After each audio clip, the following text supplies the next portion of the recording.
Muito bem, estamos de volta aqui para dar continuidade a esse atlas da visão panorâmica do Apocalipse. O Apocalipse foi dirigido inicialmente às 7 igrejas da Ásia. Havia mais igrejas, mas 7 igrejas foram endereçadas pelo Senhor Jesus Cristo a João para que ele escrevesse, e ele recebe a ordem para escrever a carta a essas 7 igrejas: Éfeso, Esmirna, Pérgamo, Tiatira, Sardes, Filadélfia e Laodiceia. Então, como ainda matéria introdutória, agora nós vamos falar a carta das 7 igrejas. O Apocalipse, na verdade, é a carta às 7 igrejas da Ásia Menor, carta dirigida de Jesus diretamente a essas igrejas. E essas igrejas se encontravam, aqui tem um mapa no nosso livro, você pode ver a localização dessas igrejas na Ásia Menor, que hoje corresponde ao território da Turquia. Há excursões que se fazem a essas 7 igrejas. Éfeso, eu já tive em Éfeso, já tive em Esmirna. Ainda não tive a alegria de estar nas outras cidades, mas pelo menos 2 dessas cidades, Éfeso e Esmirna, tive a oportunidade de lá estar. As 7 cidades da Ásia eram províncias romanas na época, que compreendia a parte ocidental da Ásia Menor, que agora é parte da Turquia. Éfeso era a sua principal cidade, a cidade de Éfeso, e talvez por isso que no livro Éfeso vem primeiro. Paulo mesmo exerceu o seu ministério na cidade de Éfeso. João também mais tarde esteve em Éfeso, inclusive o túmulo de João, do apóstolo João, se encontra na cidade de Éfeso, e não somente o túmulo do apóstolo João, o túmulo também do evangelista Lucas, que escreveu o Evangelho de Lucas, e o livro de Atos também se encontra na cidade de Éfeso. Éfeso, a cidade está a 80 quilômetros ao norte, ficava a cidade de Esmirna. 80 quilômetros mais ao norte, nós vamos ter a cidade de Pérgamo.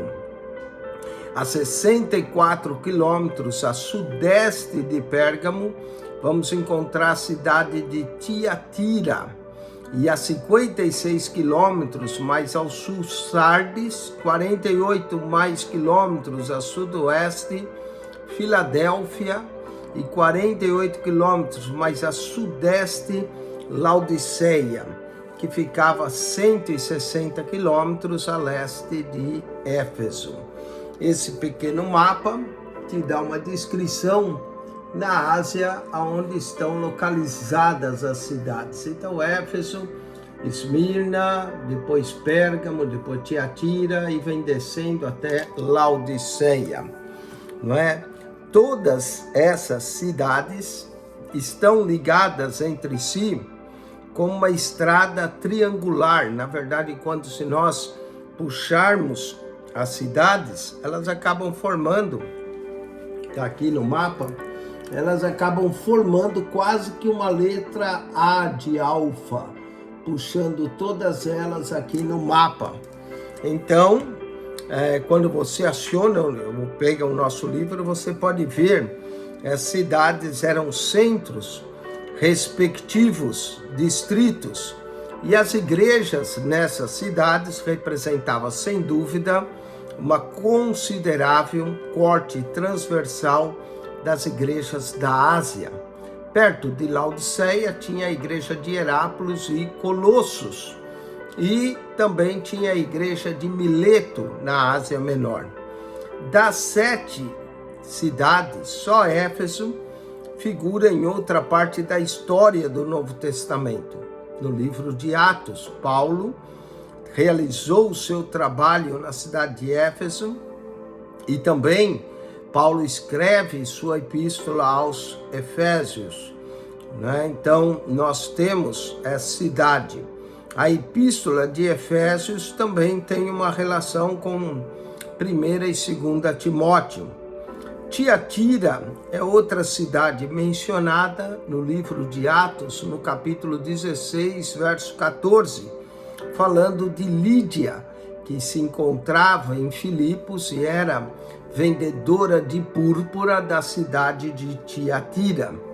Laodiceia recebeu de Paulo uma carta, lemos isso em Colossenses 4,16, e provavelmente essa carta se perdeu. Na Vulgata Latina, no apêndice da Vulgata, eu tenho a carta de Paulo aos Laodicenses, não é? Que Paulo pede que ela seja lida pela igreja de Colossos. Colossos ficava próximo à igreja de Laodiceia. As outras 4 igrejas que não são mencionadas, mais perto, que estão também no Antigo, se encontra no Novo Testamento, que é a igreja de Colossos, a igreja de Hierápolis, Mileto, são outras igrejas que aparecem, e também mais ao norte nós temos Troade, não é? Ali também que é mencionado. Então, nós temos mais igrejas na Ásia Menor. Qual era a religião dominante nessas 7 cidades? Tudo isso é introdutório para que você entenda melhor o Apocalipse. Mas havia principalmente na cidade de Éfeso o culto a Diana, cujo templo se encontrava em Éfeso. Era o templo e era considerado, naquela época, uma das 7 maravilhas do mundo.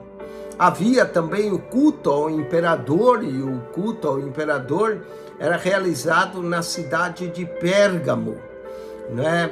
Cibele, que era chamada deusa mãe terra, ela também era cultuada em Esmirna e Sardes.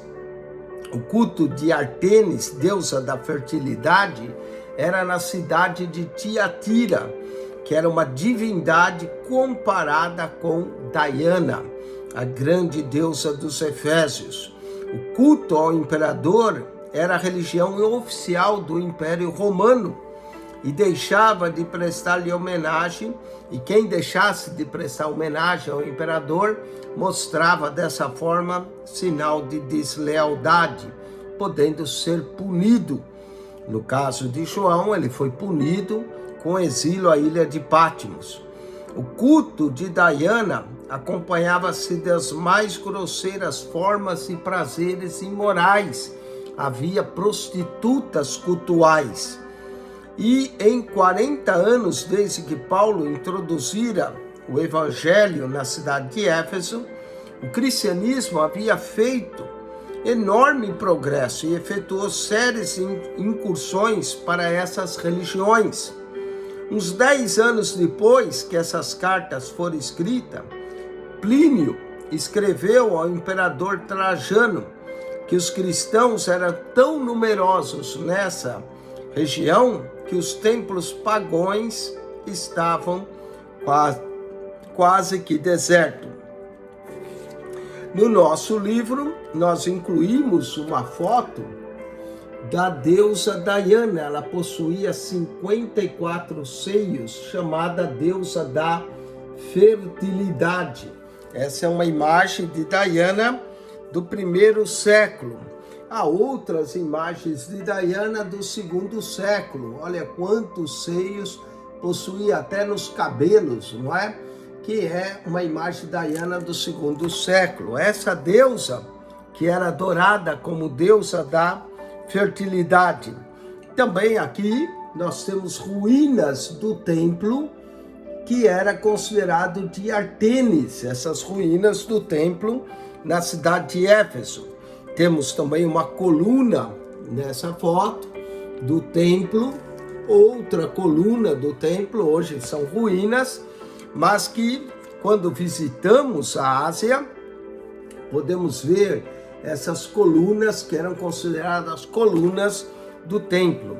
Talvez você diga, mas isso o que interessa as colunas? Bom, Jesus prometeu numa das cartas que quem fosse fiel, que ele faria também coluna no templo de Deus. Olha só a carta aos Efésios. A quem vencer, Apocalipse 3:12, a quem vencer eu farei coluna no templo do meu Deus, e dele nunca sairá. Tá vendo? Coluna no templo do meu Deus, como essas colunas que eram consideradas no templo de Deus. Vamos ao caráter das 7 igrejas. Bom, quanto ao caráter, Jesus revela nas cartas o caráter. 2 delas eram boas. É a igreja de Esmirna, que não contém nenhuma repreensão para ela, e a outra igreja, no capítulo 2, a igreja de Esmirna, e outra igreja, a igreja de Filadélfia. Outras 2 eram más. Sardes, por exemplo, tinha nome que vivia, mas estava morta. E Laodiceia é a igreja morna, que estava Jesus prestes a vomitar da sua boca. 3 eram meias boas e partes más. Éfeso era boa, tinha algumas coisas que Jesus elogiou, mas tinha perdido o seu primeiro amor. Pérgamo também tem algumas coisas que Jesus elogia, mas tinha o trono de Satanás. E Tiatira também algumas coisas que Jesus elogia, mas tinha a mulher chamada Jezabel, a profetisa. Então, 2 eram boas, Esmirna e Filadélfia, 2 más, Sardes e Laodiceia. 3 tem algumas qualidades, outras não. As igrejas boas, Esmirna e Filadélfia, compunham-se normalmente de classes mais humildes e estavam sendo perseguidas. Esmirna estava passando por tribulação. Filadélfia guardava a palavra da paciência. As 2 más igrejas, Sardes e Laodiceia, incluíam as classes governantes no seu conjunto. Tornaram-se cristãs de nome, mas ainda eram pagãs no seu modo de vida. Das 3, Éfeso, Pérgamo e Tiatira, que eram boas em parte, boas em má, Éfeso era ortodoxa, mas se tornava com o amor frio, indiferente. Pérgamo era herética, porque era fiel até o nome de Jesus, Jesus exortou até o martírio. E Tiatira, lá tinha o trono de Satanás, e Tiatira também tinha heresias, tolerando a mulher profetisa Jezabel, mas tinha um zelo crescente. Quando nós olhamos a carta às 7 igrejas, cada carta consistia do livro inteiro, como breve mensagem especial a cada igreja.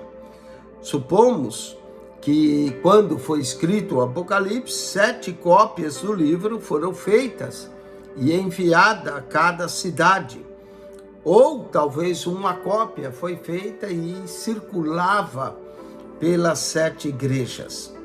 A mensagem especial a cada igreja começa dizendo: conheço as tuas obras, e termina com uma promessa: ao que vencer, aí o Senhor diz o que fará.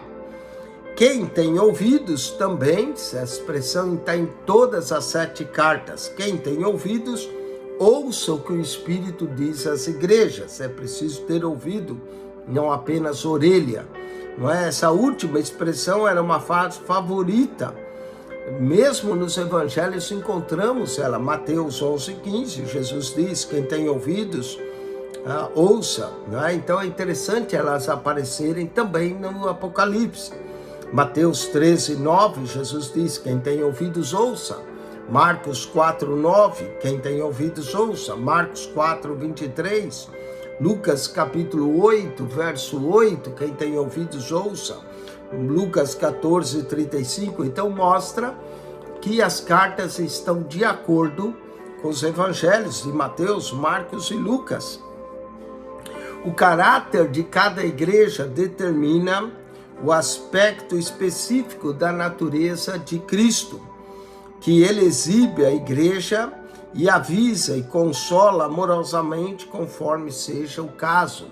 Então, quando Cristo se apresenta, ele se apresenta de acordo com a visão do capítulo 1. Isso diz aquele que tem os olhos como chama de fogo. Isso diz aquele que tem na sua destra 7 estrelas e anda no meio dos 7 castiçais. Então, essa visão do Cristo glorificado no capítulo 1 é a base introdutória e a credencial que ele usa para falar com cada igreja. As 5 das igrejas, se bem que ele continua no meio delas, diz que virá para castigá-las ou premiá-las, sabendo que se conseguir fixar a mente deles no dia que irão comparecer perante o Senhor e a sua presença. Então o efeito será salutar. Há também aqui no livro, nós colocamos um sarcófago que foi encontrado.